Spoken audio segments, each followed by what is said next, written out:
7세기 당나라. 여러분이 아는 그 화려한 제국 맞습니다.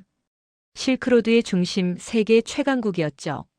근데 제가 오늘 보여드릴 건 그 황금빛 뒤에 숨겨진 진실입니다.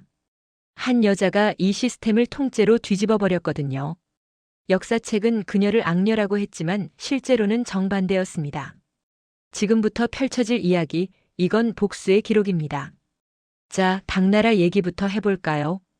겉으로 보면 완벽했습니다. 비단 수출, 황금으로 치장한 궁궐, 세계 각국에서 온 사절단들. 근데 속을 들여다보면요. 이미 시스템이 썩어 들어가고 있었어요. 첫 번째 문제, 귀족들의 세습 독점 시스템이었습니다. 당시에는 5개 명문가가 있었어요. 이 집안들이 고위직을 완전히 나눠먹고 있었죠. 능력? 그런 거 중요하지 않았습니다. 중요한 건 딱 하나, 내가 누구 아들이냐였어요. 실제 데이터를 보면 더 황당합니다. 당시 재상 10명 중 9명이 같은 5가문 출신이었거든요. 여러분, 이게 뭐냐면요. 요즘으로 치면 삼성 임원 10명 중 9명이 전부 재벌 2세, 3세인 거랑 똑같습니다. 능력은 제로, 혈통만 100%인 시스템이죠. 두 번째 문제는 더 심각했어요. 인구의 절반, 아니 사실 90%가 아예 게임에 참여조차 못했습니다. 여자요? 정치 금지. 지방 사람? 중앙 진출 불가능. 평민 출신? 꿈도 꾸지 마세요. 인재풀이 전체 인구의 겨우 10%였다는 얘기입니다. 이게 말이 됩니까? 축구팀 뽑는데 11명 중에 1명만 선발할 수 있다는 거잖아요. 당연히 좋은 선수 못 구하죠. 세 번째 문제, 행정 속도가 거북이보다 느렸습니다. 지방에서 보고서 하나 올라오는데 3달 걸렸어요. 결제받는데 또 2달. 그러니까 어떤 문제가 발생하면요. 정부가 대응할 때쯤엔 이미 그 위기는 끝나버린 겁니다. 기근이 났다고 보고서 올리면 중앙에서 대책 세울 때쯤엔 이미 사람들은 다 굶어 죽은 뒤에요. 요즘으로 치면 카톡 답장을 5달 뒤에 하는 거나 마찬가지죠. 이런 나라가 제대로 돌아갈 리가 없습니다. 그래서 7세기 당나라는 뭐였냐면요. 거대하지만 느리게 가라앉는 타이타닉호였던 겁니다. 겉으론 멀쩡해 보이는데 안은 이미 물이 차오르고 있었던 거죠. 그리고 바로 이 배에 한 여자가 올라탔습니다. 측천무후라는 이름을 가진 여자가요. 측천무후는 처음부터 혁명가 타입이 아니었어요. 이 사람은 그냥 살고 싶었던 겁니다. 황제의 후궁에서 시작해서 황후가 되고 점점 권력 중심으로 올라가면서 그녀는 하나를 깨달았습니다. 이 시스템은 나를 죽이려고 설계되어 있다는 걸요. 귀족들은 그녀를 미친 듯이 공격했습니다. 이유죠? 여자라서. 출신이 그렇게 높지 않아서. 그리고 가장 중요한 이유, 권력을 가져서는 안 되는 존재라서였죠. 요즘으로 치면 뭐냐면요. 대기업 회장 자리에 비정규직 출신 여성이 올라간 거나 마찬가지예요. 기득권 남성들이 가만히 있을 리가 없죠. 근데 측천무후는 도망가지 않았습니다. 대신 이 여자가 뭘 했냐면 시스템 자체를 해부하기 시작한 겁니다. 밤마다 문서를 읽고 연구했어요. 권력이 어떻게 흐르는지, 누가 누구를 추천하는지, 돈은 어디로 가는지, 왜 무능한 사람이 높은 자리에 앉아 있는지 전부 다 파헤쳤습니다. 그리고 결론을 내렸죠. 이 구조에서는 누구도 공정하게 평가받지 못한다. 귀족만 살아남고 능력은 묻힌다. 그렇다면 구조 자체를 바꿔야 한다고요. 여러분, 이게 중요합니다. 측천무후는 세상을 바꾸려고 황제가 된 게 아니에요. 살아남으려고 시스템을 연구했는데 그게 결과적으로 혁명이 되어버린 겁니다. 요즘 스타트업들이 하는 말 있잖아요. 문제를 해결하다 보니 혁신이 됐다고. 측천무후가 딱 그랬습니다.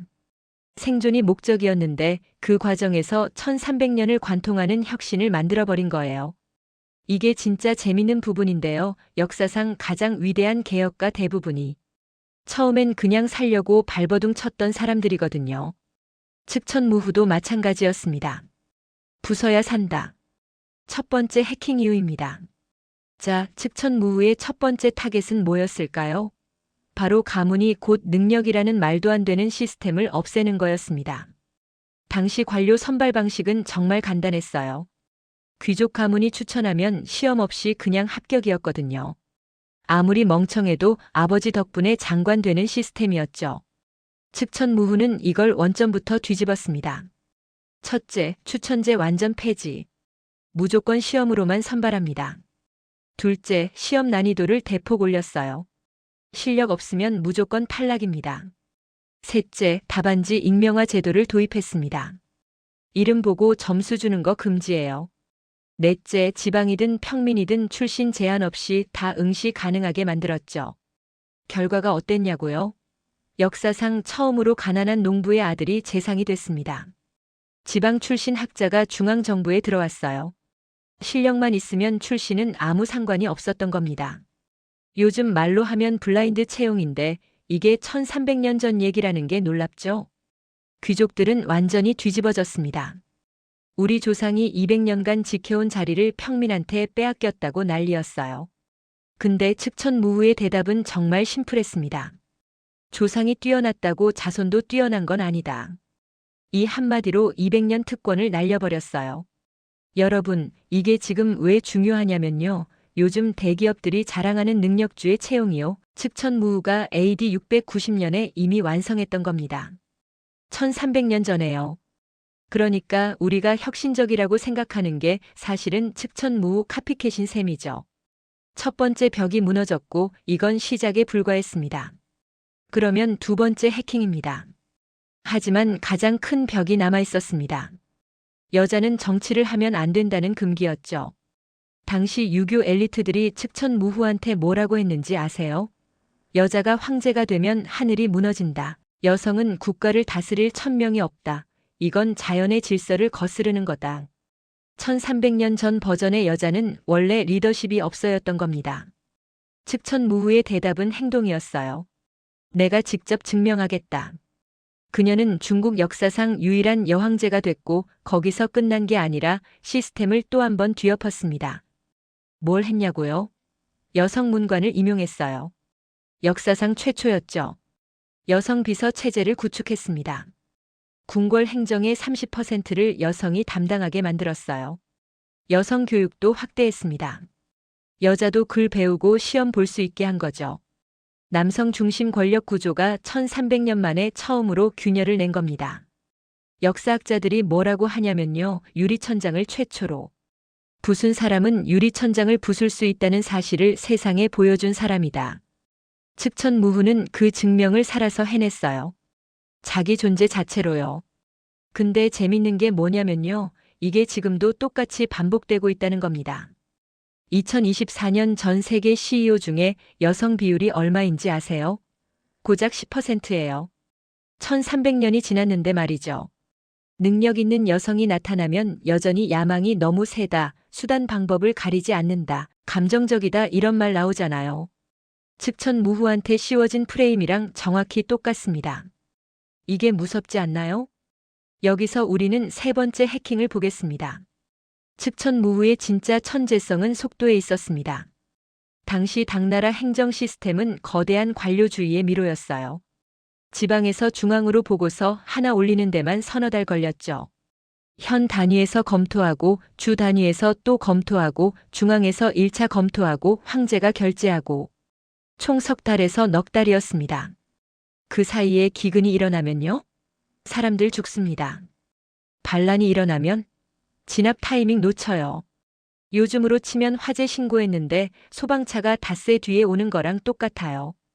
측천무후는 이 시스템을 칼로 자르듯이 단순화했습니다. 첫째, 보고 단계를 3단계에서 1단계로 축소했어요. 둘째, 문서를 표준화했습니다. 양식 통일로 처리 속도가 3배 빨라졌죠. 셋째, 부패한 관리는 즉시 해임했어요. 문제 있으면 24시간 내에 교체했습니다. 넷째, 지방감찰관을 황제 직속으로 바꿔서 중간 단계를 완전히 제거했어요. 결과가 어땠냐고요? 정책 집행 속도가 3배 이상 빨라졌습니다. 기근 대응 시간은 평균 2주 이내였어요. 반란 진압은 최단 기록을 경신했죠. 지금 말로 하면 정부를 실리콘밸리 스타트업처럼 만든 겁니다. 에자일, 린, OKR, 여러분이 혁신적이라고 배우는 경영 기법들요. 측천무후는 1300년 전에 국가 운영에 적용했어요. 요즘 정부들이 디지털 전환한다고 난리인데 측천무후는 아날로그 시대에 이미 최적화를 완성한 겁니다. 속도가 곧 권력이라는 걸 그녀는 알고 있었던 거죠. 그렇다면 그녀는 왜 악녀가 되었어야 했을까요? 그런데 이상합니다. 이렇게 혁신적이고 효율적이고 공정한 시스템을 만든 사람이 왜 잔혹한 폭군으로 기록됐을까요? 답은 간단해요. 누가 역사를 썼는가입니다.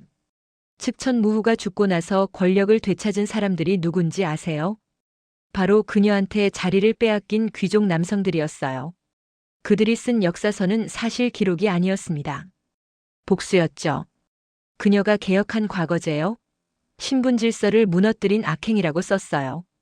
여성 등용은 음란하고 폐륜적인 행위래요. 부패 관리 처벌은 무자비한 숙청이라고 기록했습니다. 같은 사건을 완전히 반대로 해석한 겁니다. 예를 들어볼게요. 측천무후는 15년 재위 기간 동안 약 50명의 정적을 처형했어요. 근데 역사서에는 뭐라고 나와요? 피로 물든 궁궐 수천 명을 학살한 폭군.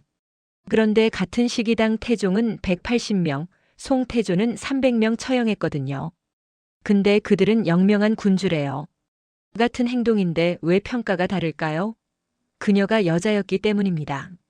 능력 있는 남자 황제는 강력한 리더십이고 능력 있는 여자 황제는 잔혹한 폭군인 거죠. 완벽한 더블 스탠다드예요. 여러분, 이게 웃긴 게 뭐냐면요. 요즘도 똑같거든요. 남자 상사가 직원한테 강하게 나가면 카리스마래요. 여자 상사가 똑같이 하면 히스테리래요. 1300년이 지났는데 프레임은 안 바뀌었습니다. 역사는 승자가 쓴다고요? 아니에요. 복수자가 쓴 겁니다. 그녀는 왕조를 더 강하게 만들었다. 이제 숫자를 봅시다. 숫자는 거짓말 안 하니까요. 측천무후 재위 기간 690년부터 705년까지 통계를 보면요. 경제 성장률이 연평균 3.2%였어요. 당시 최고 기록입니다. 인구는 4,500만에서 5,200만으로 15% 증가했죠. 조세 수입은 40% 올랐고요. 과거제 합격자는 이전 대비 2.5배였습니다. 왕조가 무너지고 있었나요? 아니요. 왕조는 전성기를 맞이하고 있었습니다. 더 놀라운 건요, 주변 국가의 전쟁은 최소 수준으로 유지됐어요. 대규모 반란은 15년간 단 한 건도 성공하지 못했습니다. 관료 부패 지수는 역대 최저, 정책 집행 속도는 역대 최고였죠. 이게 폭군이 다스린 나라의 모습일까요? 그런데 우리는 왜 측천무후를 악녀로 배웠을까요? 교육의 관성입니다. 1300년 동안 반복된 왜곡이 진실처럼 굳어버린 거예요. 하지만 이제 우리는 압니다. 데이터가 말하는 진실을요. 측천무후는 시스템을 부쉈습니다.